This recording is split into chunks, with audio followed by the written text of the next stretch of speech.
Parental alienation is one of the most commonly used but misunderstood concepts by judges, courts, parents, clients, and professionals alike. Over the years of in my professional practice and dealing with custody matters, some of the most difficult and painful cases that we deal with are involving alienation or the presence of alienation.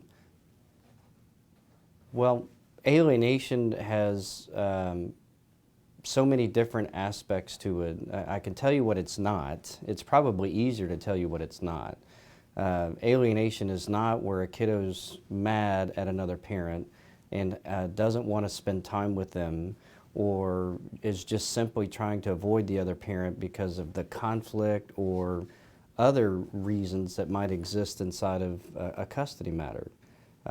Alienation is not where a child refuses to spend time or refuses to talk to the other parent. Alienation runs much deeper than that. Alienation is also not where a parent is on the receiving end of a child expressing that they're mad or that they don't have a desire to be with that other parent or talk to them or not wanting to spend time with them. Sometimes a child it's also not alienation where the child may be just expressing that they don't have feelings for the other parent. That's not alienation. Yeah.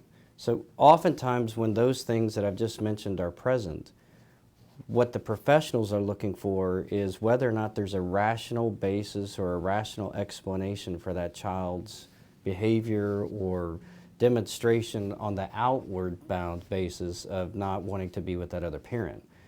Sometimes just in the sheer course of the conflict, a child is reacting to that. They feel very defensive about the other parent. You know, a child may be of a young age, developmentally, where they're just rationally sort of aligned or being protective of maybe their mother, or it may be their father. And it could be one of the other spouses inside of the conflict has engaged in some bad behavior. Could have been family violence. It could have been they acted out in some bad way through alcohol or substance abuse. And the child is carrying with them that experience and they're reacting emotionally to that experience. That would be an example of what we call a rational alignment. And there's a rational basis for the child to be acting the way they do. That is not alienation. Well, but there's also one of the key ingredients of what alienation is not, is even in the face where a child is not wanting to spend time or talk with or be in the presence of the other parent, yet they still have feelings for the other parent. When they're inside of therapy or counseling and they're expressing privately that they still love that other parent or affection, or there's any demonstration of affection, that's when you understand that's not alienation. You know, so I've given you some examples of what alienation is not. Alienation is where you have the presence of a full alignment by a child against the other parent in which there is a completely irrational explanation for that alignment. The child re-scripts in their mind what experiences they had historically with the other parent. For example, the child's in therapy saying, I've never had one positive experience with my dad. I have no good memories with my mom. But yet, of course, that parent can bring gigabytes of video and photos of various trips and positive experiences and memories in which they shared together. That is a classic example of an irrational alignment and where alienation is present. And alienation is, in that circumstance, where a child is very rigid about that belief about the other parent, irrationally based, but it's very rigid. And they think very concretely, it's very black and white in terms of what they believe about that other parent. There's no modality of gray where the child can believe that maybe I'm wrong or maybe I'm not seeing it correctly, and they're open to the fact that maybe they did have those good experiences with that other parent. That's when the presence of alienation is setting in. It's completely irrational, it's concrete, it's rigid, and the child is not open to any other form of belief about that other parent. Sometimes what a parent starts to experience is what they commonly refer to in my office as brainwashing. Where they hear the child and feel the child parroting the comments and thoughts patterns of the other parent. Perhaps that other parent is reading things about the litigation or saying bad things about the other parent, and that child is parroting those things while in the presence of the other parent. that's a sign that, that you're on that path where alienation may occur, and it's obviously a sign to intervene and do something about it.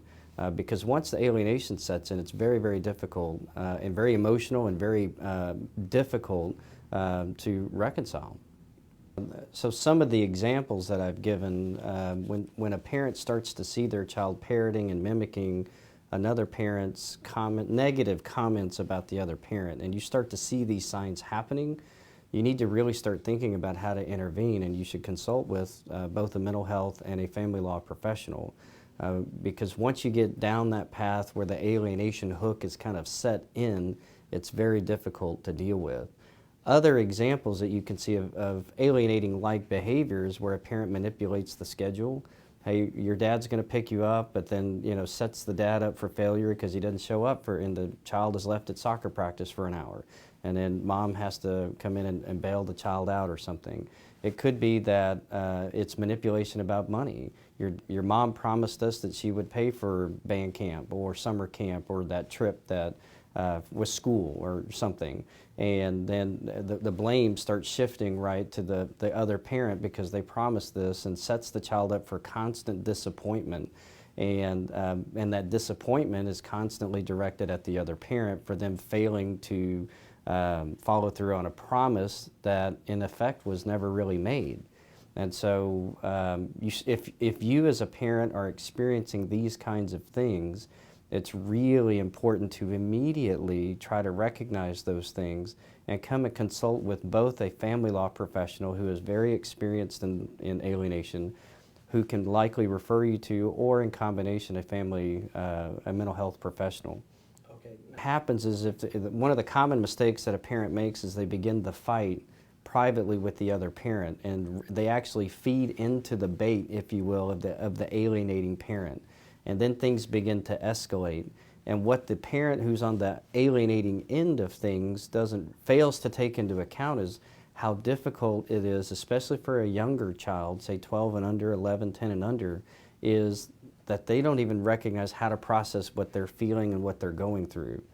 Oftentimes there's such a relationship with that other parent who's alienating or attempting to alienate that the term is known as enmeshment, meaning they become so enmeshed with each other's feelings that the child, especially at a young age, becomes very defensive emotionally of that alienating parent. And when that happens, they feel guilty or anxious about having a relationship with the other parent.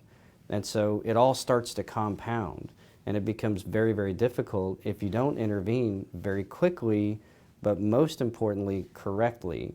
Let me emphasize, one of the primary mistakes a parent can make in that situation is to escalate the fight privately.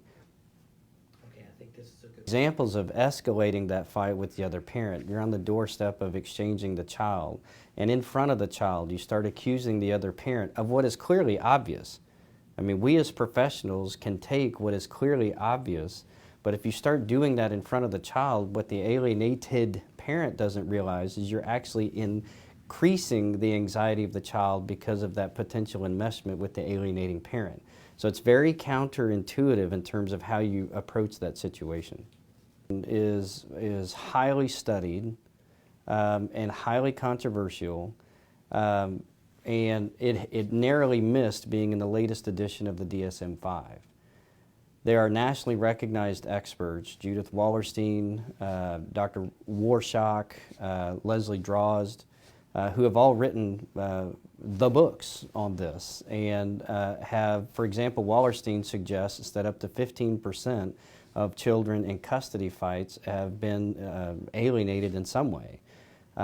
So in this office, we like to work with nationally renowned experts in alienation to try to come up with a range of options, depending on where you find yourself and your children, in terms of how the courts will deal with that.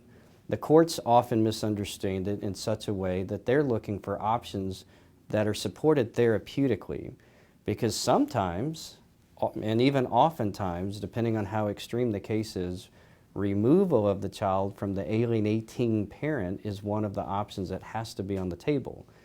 That is viewed in the eyes of the courts as being an extreme option, yet some of these experts that I've said Dr. Wallerstein, Warshak, and Leslie Drozder will tell you that it's therapeutically sound in order to help therapeutically address that situation, reverse the alienation, and to help reconcile the relationship with the other parent.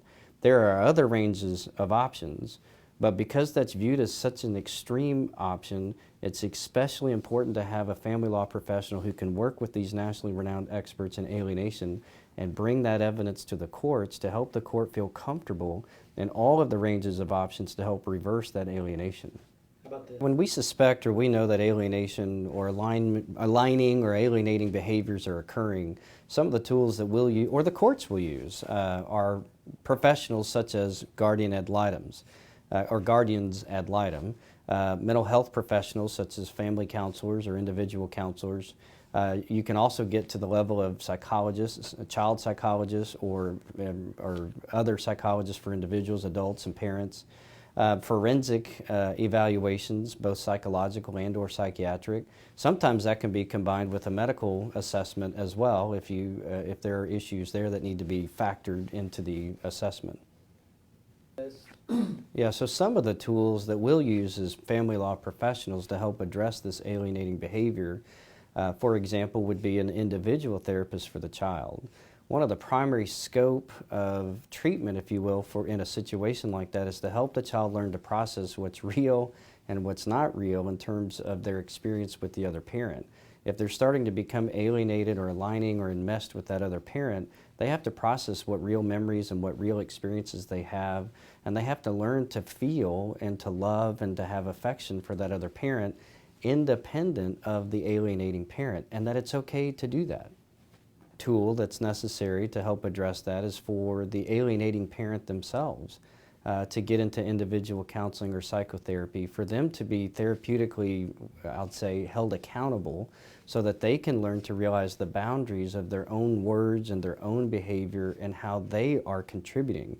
Oftentimes, it would not surprise me if in the DSM-5 or 6 that part of the diagnosis is that an alienating parent doesn't often realize the extent of the damage that they're causing, that they're doing it for their own purposes, they're pursuant to their own mental health diagnosis or whatever it might be. And so part of that is intensive individual therapy or psychotherapy where they can just come to realize the damage that they're causing to their child and the relationship with another loving parent. Another tool is family therapy, where an individual family therapist works with both parents, oftentimes after a number of sessions of the child and their individual counselor, and oftentimes after both parents have had individual counseling to help learn to approach and process the situation. The key element of the family therapy inside of an alienation situation is where the child learns to feel safe in the presence of both parents. That's why it's super key when in a family therapy situation, regardless oftentimes of what is discussed, is they'll say the experience is what's important for the child, is that while the alienating parent is in the room with the alienated parent, that child has a positive experience inside that room. Oftentimes they could be short-lived, but for the parent who's in that situation, you got to take what you can get and build on those small positive experiences and realize that all the tools in the tool set, if you will, the individual therapy, the psychotherapy, the parents and family therapy, all that comes together to help reverse the alienation. Frequently in these cases when we're dealing with alienation, the courts and the professionals will recommend that the children as well as both sets of parents undergo a psychological evaluation. The main purpose of that is to provide a roadmap for all of the mental health treatment and the scope of services that's required, with the goal, overarching goal, is to reverse the alienation and to reconcile and rebuild that relationship with the other parent. In addition, extreme cases. In extreme cases, then you need to engage the services of a professional to conduct a parental alienation evaluation. It's misunderstood, but it's not the same as the psychological evaluations. A parental alienation assessment or evaluation looks at very different things. The psychological assessment or the mental health records or the comments of the mental health professionals are only a factor, a piece of a parental alienation assessment. wherein the professional who's doing that assessment can say definitively whether or not alienation is actually present. Or is it an alignment issue, or is it an investment issue? Are these issues rationally based or irrationally based? Because the scope of services, mental health response or therapy to be provided, is very different depending on the outcome of that parental alienation assessment. Extreme cases of alienation, with all of those efforts being made, there are times where you're just going to have to go to trial. And it's very important to have an advocate who has the experience in presenting these issues with the courts, working with these experts, all of them, from the individual counselors to the psychologists to the alienation evaluation experts, who knows how to channel this information to the courts so that the courts can fashion the right response to save that relationship with the child with both the alienated parent and the alienating parent. But probably most important is to allow the child in their future to have healthy, sustained relationships and attachments with others, so that this alienation effort doesn't ruin their ability to have healthy relationships for the rest of their life. Alienation cases, the stakes are very high. Oftentimes it's where the requested relief by both parents couldn't be more opposite. The costs are very high, and the outcome of the trial can be very significant. And I don't know, can be very significant. And can either derail that child's relationship forever with one or both parents, or getting it right therapeutically can save that child's relationship with one or both of those parents. But it takes a strong advocate to be able to present that evidence and to present it clearly, cogently, and in a way that the court feels comfortable from a therapeutic standpoint that what they're doing is the right thing for the child. To make the hard call. And to make the hard call, and up to and including, if necessary, removing that child from the alienating parent, which is what we call a parentectomy. And oftentimes, as difficult and as extreme as that is, sometimes it's the right call. And we are comfortable in the right circumstances in presenting that evidence and helping courts to understand why therapeutically that's the right and the thing to do that's in the best interest of that child.